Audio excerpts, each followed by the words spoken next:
the United States has given? $350 billion because we had a stupid, incompetent president and administration. 350. But here's worse. ناظرین count down start ہو چکا ہے. معاملات اب point of no return تک پہنچ چکے ہیں. ایک شخص کی ذاتی انا، ضد، غرور، تکبر، ڈٹائی اور ہٹ درمی کی قیمت نہ صرف پوری قوم بلکہ پورا ملک چکانے والا ہے. ملک میں مارشل لا کا خطرہ پیدا ہو گیا. سویلین حکومت اور فوج میں براہ راست ٹکراؤ شروع ہو چکا ہے اور اب کسی بھی وقت مارشل لا لگ سکتا ہے. دوستو، یہ پاکستان کی نہیں بلکہ امریکہ کی کہانی ہے، جہاں صدر ڈونلڈ ٹرمپ نے اقتدار میں آتے ہی ملک کی چولیں ہلا ڈالی ہیں. جیسے ہی ٹرمپ نے بائیڈن کو آؤٹ کلاس کیا، وہ آؤٹ آف کنٹرول ہو گئے ہیں. امریکہ میں یہ بحث شروع ہو گئی ہے کہ اگر ٹرمپ اپنے دور اقتدار کی مدت پوری کرتے ہیں تو کیا امریکی ریاست برقرار رہ سکے گی. تازہ ترین واردات ٹرمپ اور ان کے حواریوں نے یہ ڈالی ہے کہ انہوں نے امریکی جنرل کو برطرف کر دیا ہے، جس کے بعد وائٹ ہاؤس اور پینٹاگون میں نہ صرف کشیدگی بڑھ گئی ہے بلکہ امریکی فوج اس اقدام کو اپنی تذلیل کے طور پر دیکھ رہی ہے.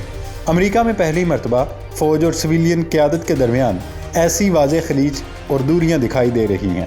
$1 ملین سوال یہ ہے کہ کیا واقعی امریکی اسٹیبلشمنٹ نے ٹرمپ سے جان چھڑانے کا منصوبہ بنا لیا ہے؟ کیا واقعی امریکہ میں اس وقت مارشل لا لگ سکتا ہے؟ اگر ایسا ہوا تو یہ امریکی تاریخ کا انوکھا، نرالا اور پہلا واقعہ ہوگا. دوستو، امریکی صدر ڈونلڈ ٹرمپ شاید واقعی سٹھیا گئے ہیں. انہوں نے یوکرین کی مالی مدد کرنے سے ایک طرف انکار کیا ہے تو دوسری طرف صاف لفظوں میں کہہ دیا ہے کہ ہم امداد کی منی بیک گارنٹی چاہتے ہیں. اس قسم کے اوٹ پٹانگ بیانات اور حرکتوں سے نہ صرف امریکی انتظامیہ بلکہ اسٹیبلشمنٹ بھی آگ بگولا ہو گئی ہے اور حیران پریشان ہے کہ کیا واقعی یہ شخص منصب صدارت پر بیٹھنے کا قابل ہے؟ کیا واقعی ٹرمپ جیسا شخص امریکیوں کو قائل کر کے ان کے ووٹ لے کر اقتدار میں آیا ہے؟ دوستو، کچھ تازہ ترین ڈیولپمنٹس مشرق وسطیٰ سے آپ کے ساتھ شیئر کریں کہ یمن کے حوثیوں نے امریکی جنگی طیارہ مار گرایا ہے. امریکی ڈرونز پر بھی حملے کیے ہیں. حوثیوں کے تازہ ترین حملوں کے بعد نہ صرف ڈونلڈ ٹرمپ غصے سے لال پیلے ہو گئے بلکہ انہیں اندازہ ہو گیا کہ غزہ پر قبضہ کرنا ہرگز آسان نہیں ہوگا. حماس، حزب اللہ، ایران اور اب حوثیوں کے رد عمل کے بعد ڈونلڈ ٹرمپ آہستہ آہستہ غزہ پر قبضے کی تجویز سے پیچھے ہٹ رہے ہیں. اس سارے معاملے پر آگے چل کر تفصیلی ڈسکشن کریں گے. ناظرین، یمن کے حوثی باغیوں نے زمین سے فضا تک مار کرنے والے میزائلوں سے امریکی جنگی طیارے اور ایک MQ ریپٹر ڈرون کو نشانہ بنانے کی کوشش کی. امریکی حکام کا تو یہ دعویٰ ہے کہ اس حملے میں کوئی خاص نقصان نہیں ہوا کیونکہ حوثیوں کا مارا گیا میزائل امریکی طیارے یا ڈرون تک نہیں پہنچ سکا تھا. لیکن حوثی ترجمان کا کہنا ہے کہ ہم نے امریکی طیارے پر حملہ کر کے نہ صرف انکل سام کا غرور خاک میں ملایا بلکہ انہیں یہ بتا دیا کہ وہ ناقابل تسخیر نہیں ہیں. امریکی دفاعی حکام نے مشرق وسطیٰ کے حالات پر نظر رکھنے والے نیوز چینل العربیہ سے گفتگو میں کہا کہ ٹرمپ انتظامیہ اس آپشن کا جائزہ لے رہی ہے کہ یمنی حوثیوں کے حملوں کا جواب دیا جائے. امریکہ کی نئی ٹرمپ انتظامیہ نے امریکی حمایت یافتہ یمنی حوثیوں کو اقتدار سنبھالتے ہی ایک بار پھر غیر ملکی دہشت گردوں کی فہرست میں شامل کر دیا ہے. جو بائیڈن انتظامیہ نے حوثیوں کا نام دہشت گردی کی فہرست سے نکال دیا تھا. ڈونلڈ ٹرمپ نے پچھلے دور صدارت میں پہلی بار حوثیوں کو دہشت گرد قرار دیا تھا. حوثیوں کو دہشت گرد قرار دینے کے ایگزیکٹو آرڈر میں ڈونلڈ ٹرمپ نے لکھا کہ ہم اپنے دوست ملکوں کی مدد سے حوثیوں کی جنگی صلاحیت ختم کر دیں گے. اس ایگزیکٹو آرڈر سے لگتا ہے کہ امریکہ اب یمن پر ایک بار پھر براہ راست حملوں کی منصوبہ بندی کر رہا ہے. حوثیوں کے امریکی طیارے پر حملے اس لیے بھی اہم ہیں کیونکہ حماس کے آپریشن طوفان الاقصی کے بعد سے حوثیوں کی جانب سے بحیرہ احمر میں امریکی بحری جہازوں کو نشانہ بنایا جاتا رہا. حوثیوں نے 100 سے زائد بحری جہازوں کو ڈبو دیا تھا جس سے امریکہ اور اسرائیل کی معیشت کو اربوں ڈالر کا نقصان اٹھانا پڑا تھا. ناظرین، لگتا ہے کہ حوثیوں کے حملے، حماس کی دھمکیوں اور ایران کی وارننگ کے بعد ڈونلڈ ٹرمپ غزہ سے فلسطینیوں کی بے دخلی کے منصوبے سے پیچھے ہٹ گئے ہیں. امریکی صدر ڈونلڈ ٹرمپ نے فاکس نیوز کو دیے گئے انٹرویو میں کہا کہ ان کا غزہ کا منصوبہ اچھا اور کارگر ہے لیکن وہ اسے مسلط نہیں کریں گے اور اس منصوبے کی صرف سفارش کریں گے. ان کے اس بیان کو بعض تجزیہ کار پسپائی قرار دے رہے ہیں. اب سوال یہ ہے کہ کیا ٹرمپ واقعی غزہ کے باشندوں کو بے گھر کرنے کے منصوبے سے پیچھے ہٹ گئے ہیں کیونکہ ان کی تجویز نے بین الاقوامی سطح پر شدید غصے اور تنقید کو پیدا کیا تھا، یا ان کی پسپائی کسی اور وجہ سے ہوئی؟ تجزیہ کاروں کا کہنا ہے کہ ٹرمپ کے بیانات سے یہ اندازہ لگانا انتہائی مشکل اور دشوار ہے کہ وہ کیا سوچ رہے ہیں اور کیا چاہتے ہیں، کیونکہ آئے روز ان کے بیان اور ان کا انداز نہ صرف تبدیل ہوتا ہے بلکہ کچھ نیا ہوتا ہے۔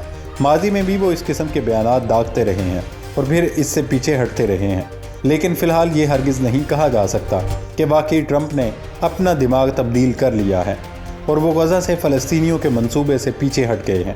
البتہ اگر وائٹ ہاؤس سے سرکاری سطح پر اس قسم کا بیان آ جائے کہ ٹرمپ کا غزہ پر قبضے کا کوئی ارادہ یا منصوبہ نہیں ہے تو اسے آفیشیل تسلیم کیا جا سکتا ہے۔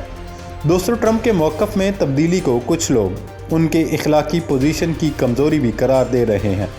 ماہرین کہتے ہیں کہ اقتدار سنبھالتے ہی ٹرمپ نے تمام محاذ ایک ساتھ کھول دیے ہیں۔ ایک جانب وہ چین، میکسیکو اور کینیڈا سے سینگ پھنسائے بیٹھے ہیں، وہیں دوسری طرف غزہ کے معاملے پر یہ پوزیشن لے لی تو تیسری جانب انہیں اندرونی محاذ پر بھی سخت چیلنجز کا سامنا کرنا پڑ رہا ہے۔ امریکی اسٹیبلشمنٹ ڈٹ کر ٹرمپ کی مخالفت کر رہی ہے، لہٰذا ہو سکتا ہے کہ اسٹیبلشمنٹ کی مخالفت کی وجہ سے وہ بیک فٹ پر جانے پر مجبور ہوئے ہوں۔ کھوجی ٹی وی کے دوستو، امریکہ نے یوکرین کو روس کے خلاف استعمال کرنے کے بعد دودھ سے مکھی کی طرح نکال پھینکا ہے۔ ٹرمپ نے روس کے ساتھ یوکرین سے بالا ہی بالا مذاکرات کرنا شروع کر دیے تھے، جس پر یوکرین نے شدید ناراضگی کا اظہار بھی کیا تھا، اور اب ٹرمپ نے نیا کٹا کھول دیا۔ انہوں نے کہا کہ روس کے خلاف 3 سالہ جنگ میں امریکہ نے یوکرین کو جو امداد دی تھی، ہم وہ اربوں ڈالر کی رقم واپس لینا چاہتے ہیں۔ یہ امداد روس یوکرین جنگ کے سلسلے میں جو بائیڈن انتظامیہ نے دی ہے، جبکہ امریکہ نے کیف کے ساتھ معدنی وسائل کے لیے بات چیت بھی شروع کر دی ہے۔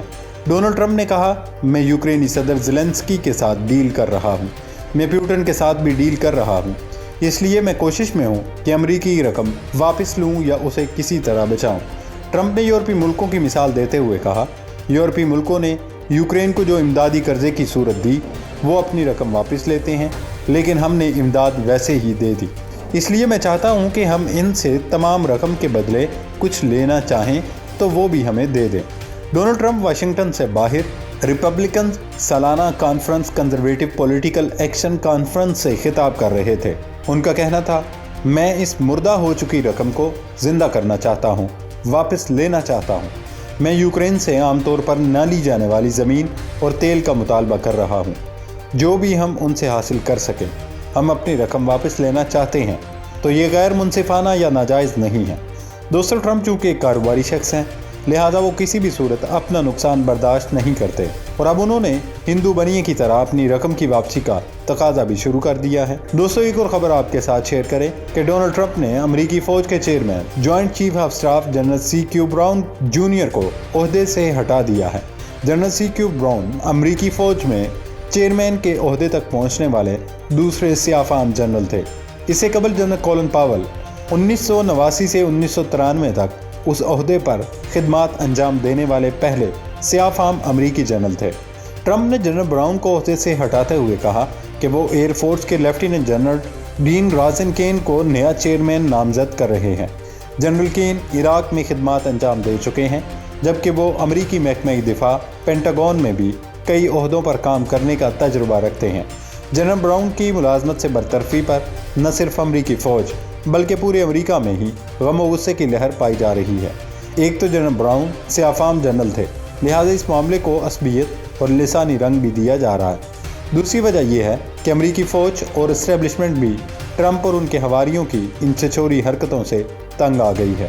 آئے روز وہ کوئی نہ کوئی ایسا قدم اٹھاتے ہیں جو امریکہ کی سبکی باعث بنتا ہے، اور اب تجزیہ کاروں کا کہنا ہے تاریخ میں پہلی بار ایسا ہو رہا ہے کہ وائٹ ہاؤس اور پینٹاگون میں اختلافات شدید تر ہو چکے ہیں۔ دیکھنا یہ ہوگا یہ دنیا کیا گل کھلاتی ہیں۔